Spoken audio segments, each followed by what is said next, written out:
These people weren't fictional. They were real hunters, paid by governments, sanctioned by churches, who killed actual human beings because they believed those people were vampires. What if vampire hunting was an actual profession that destroyed lives and communities? Vampire hunters. You know them from Buffy, Blade, and Van Helsing. But real vampire hunters, they were something else entirely. From the 1500s through the 1900s, vampire hunting was a real profession. People were hired and officially sanctioned to identify and eliminate vampires. They were community leaders, priests, officials, and medical professionals with documented methods. Here's what nobody tells you.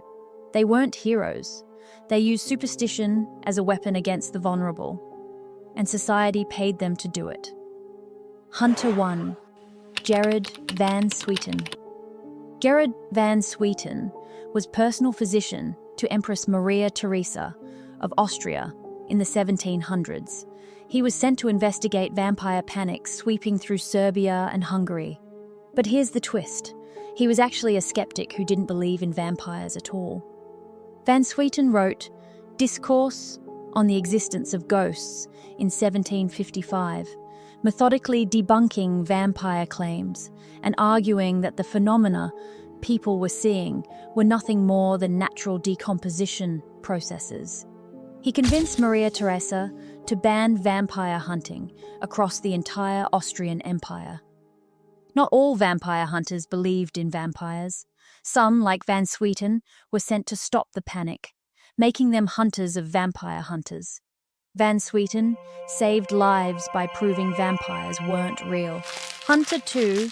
Johannes Flückinger. Johannes Flückinger was an Austrian military surgeon who investigated the Arnold Paole vampire case in Serbia in 1732. He wrote Visum et Repertum, which means seen and discovered, the most famous vampire hunting document in all of history. Flückinger personally supervised the exhumation of multiple bodies, documented every sign of vampirism in meticulous medical detail, and officially approved the staking and burning of corpses. His report was so detailed and scientific-sounding that it reached Western Europe and sparked widespread vampire panic. Here's what's disturbing. A trained medical professional, educated in science and anatomy, concluded vampires were absolutely real. Education didn't prevent belief. It gave supernatural claims. Medical legitimacy. Hunter 3. Matthew Hopkins. Matthew Hopkins was an English witch hunter from 1620 to 1647 who killed over 300 women in just 3 years. He primarily hunted witches, but his brutal methods and business model were adopted by vampire hunters across Europe. Hopkins traveled between towns, got paid per witch he found, and used torture and forced confessions to extract admissions of supernatural evil. His techniques, water tests, pricking for devil's marks, sleep deprivation, became standard protocols for identifying all supernatural threats. Hopkins was motivated purely by profit. He charged towns substantial fees and found exactly as many witches as he needed to justify payment.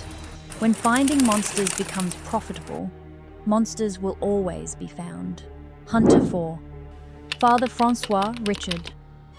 Father Francois Richard was a French Catholic priest active in the 1690s who performed vampire exorcisms and supervised ritual killings in rural France. He documented detailed procedures for identifying vampires among the deceased, checking if corpses were too fresh, looking for blood in mouths, testing if bodies had decomposed properly. He authorized stakings, decapitations, and heart removals, always ensuring church blessing sanctified the violence. The Catholic Church officially opposed vampire beliefs, but local priests like Richard operated with considerable autonomy. Richard targeted recent immigrants and those whose deaths raised inheritance disputes. vampire hunting became a useful tool for resolving property conflicts and eliminating unwanted community members. Hunter 5. Peter Binsfeld. Peter Binsfeld was a German bishop from 1545 to 1598.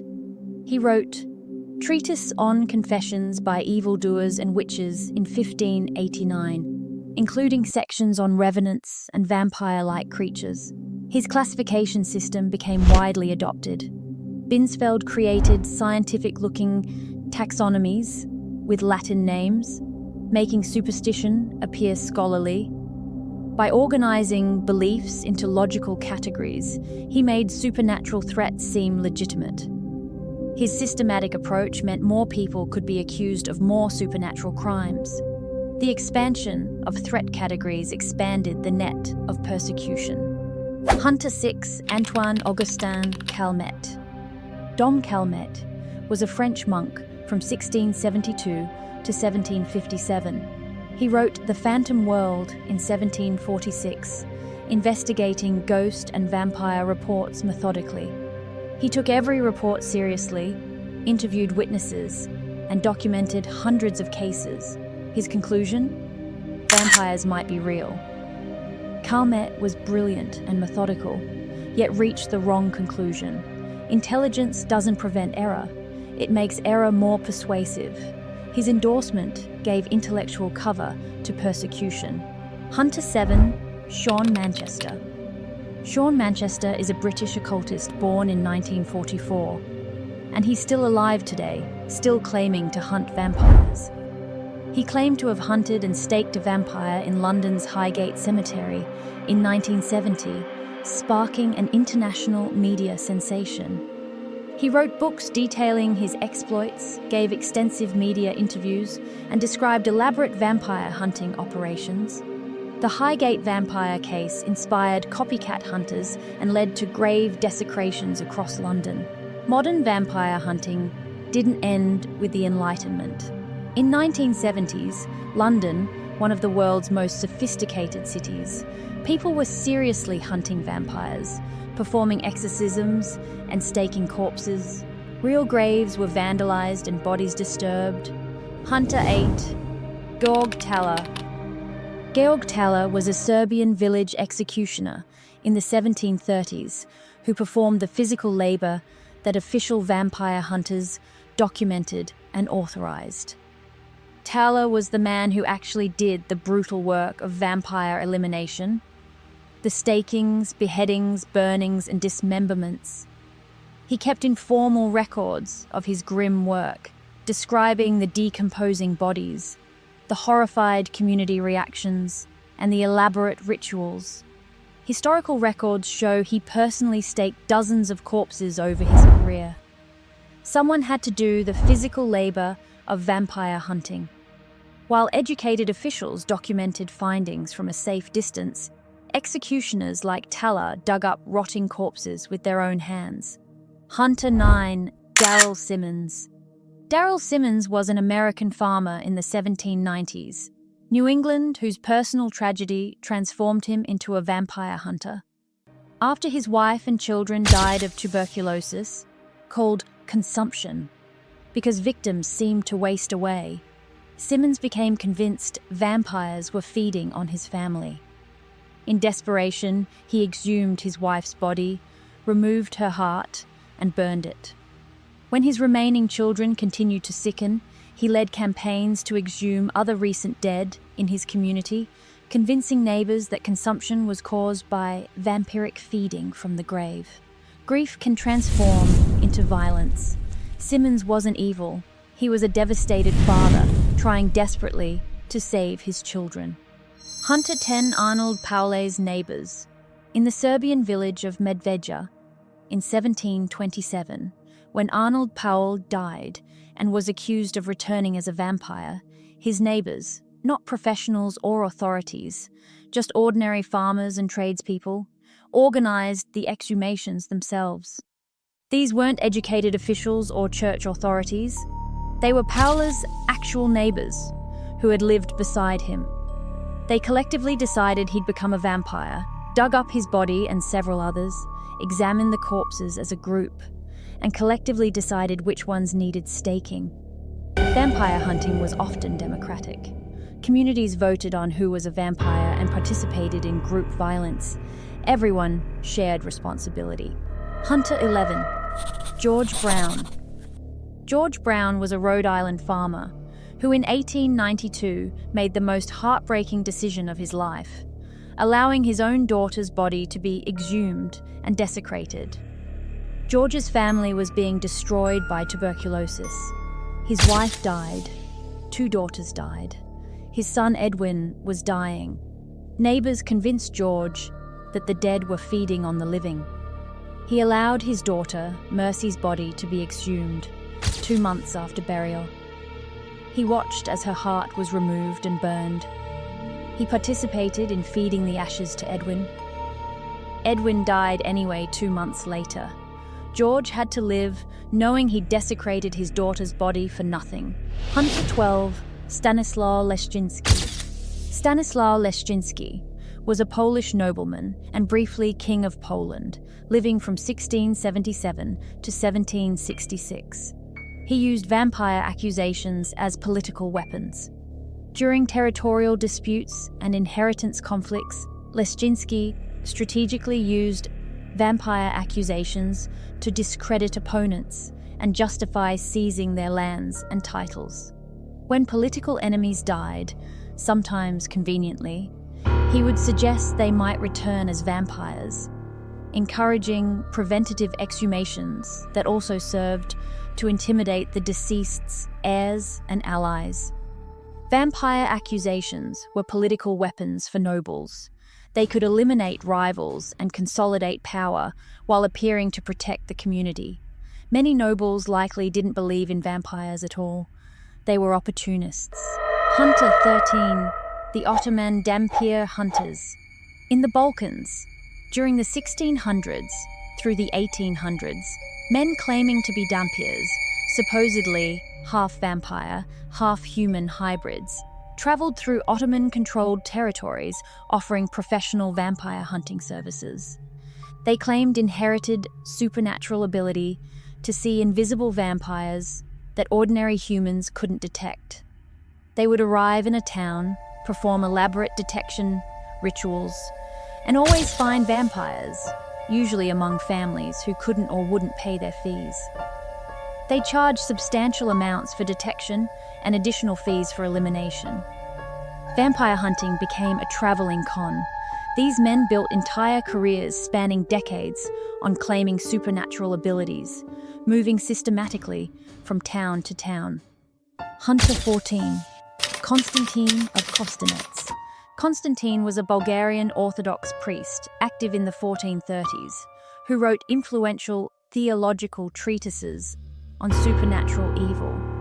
He wrote extensively on vampire identification and elimination, but close reading reveals ulterior motives beyond spiritual protection. He specifically and repeatedly targeted Bogomils, a religious sect considered heretical by Orthodox authorities, claiming they were far more likely to become vampires after death. Vampire hunting became religious persecution. By explicitly connecting heresy with vampirism, hunters could eliminate religious dissidents under supernatural pretense that seemed spiritually justified. Vampire often meant person we want to eliminate. His work established patterns used across Eastern Europe for centuries. Hunter 15. The Sigishwara Gravediggers. In Transylvania, during the 1600s and 1700s, a professional guild of gravediggers monopolized both burial services and vampire hunting, creating what was essentially a protection racket. This guild controlled all death-related services in the region. They would bury bodies according to standard practices. Then weeks or months later, report vampire signs requiring paid exhumation, ritual treatment, and reburial at additional cost. They controlled every stage and profited from creating problems they were paid to solve. Vampire hunting was sometimes literally organized crime. a supernatural protection racket using corpses, decomposition knowledge, and community fear as tools. Hunter 16. Peter Stubber. Peter Stubber was a German farmer who was accused of being a werewolf, tortured extensively, and executed in 1589 in one of history's most documented supernatural trials. Under systematic torture, Stubber confessed to being a werewolf who killed and ate children. As torture continued, he changed his story, claiming he'd actually been hunting werewolves and vampires, but was framed by real supernatural creatures. His desperate accusations during torture led to multiple additional arrests and executions of people he named. Under torture, anyone becomes either hunter or monster, whatever their torturers want to hear, whatever might make the pain stop. Hunter 17. The Romanian Moroi Hunters. During the 1700s and 1800s in Romania, itinerant specialists traveled from village to village with elaborate kits of vampire hunting tools, stakes made from specific woods, specially blessed knives, holy water, protective herbs, and ritual implements. They offered comprehensive vampire detection and elimination services for substantial fees. They had impressive theatrical presentations, elaborate multi-day rituals, written testimonials from previous clients, and carefully cultivated regional reputations. They were essentially traveling salesmen of vampire protection. Vampire hunting became a full commercial industry with marketing and testimonials. It wasn't about belief. It was purely business exploiting vulnerable communities recently hit by disease. 17 real vampire hunters throughout history. Some were skeptics, some were true believers, some were opportunists, some were broken people, some were cynical politicians. What unites them? Vampire hunting was never about vampires. It was about power, control, profit, and persecution.